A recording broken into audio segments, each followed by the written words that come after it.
an economic problem. It's not. You don't solve. In fact, listen very well. Oh God. The country that pays only tithe and not tax will never prosper more than the countries that pay tax. Write it down. Countries where people pay only tithe, or I don't know the Muslim equivalent of it, they can never be prosperous more than countries where they pay tax.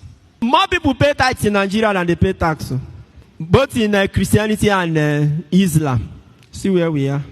Poverty, capital of the world. It affects also Christians. If you go through the whole of the New Testament, tithe was mentioned, I think, in Hebrew passing and in Matthew in passing. But tax, I have come to Romans chapter 13. From verse 1, it says, everyone is to obey the governing authorities because there is no authority except from God. And so whatever authorities exist are by God. So anyone who disobeys an authority is rebelling against God's ordinance.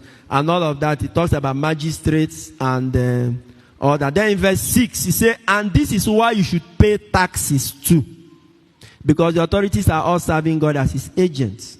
And this is why you should pay taxes too. There is an express command of paying tax in the Bible than tithes in the New Testament.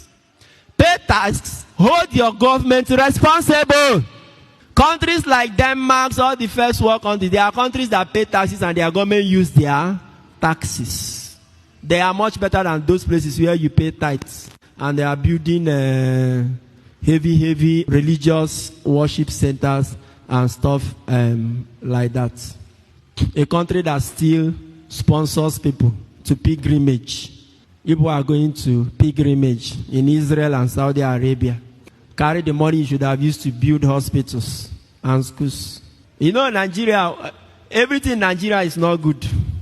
Because everything in Nigeria, the God in Nigeria is a local God, like local rice. There is too much sand and stone on it. Is the God in Jerusalem and the one in Saudi Arabia. We will not have sense. Even Christians who are educated, I'm expecting to have sense.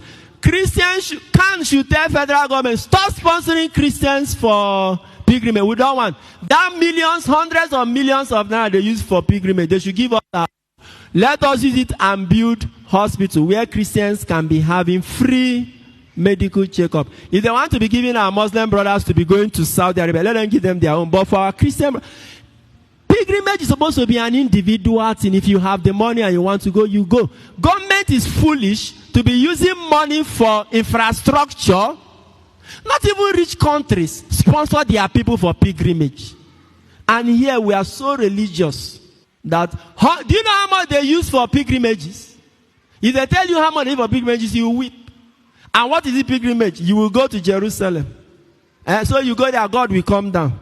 Jesus will now come afresh, you will see him. And the God you are going to see there is not the God that we are serving here. Who do us these things, sir?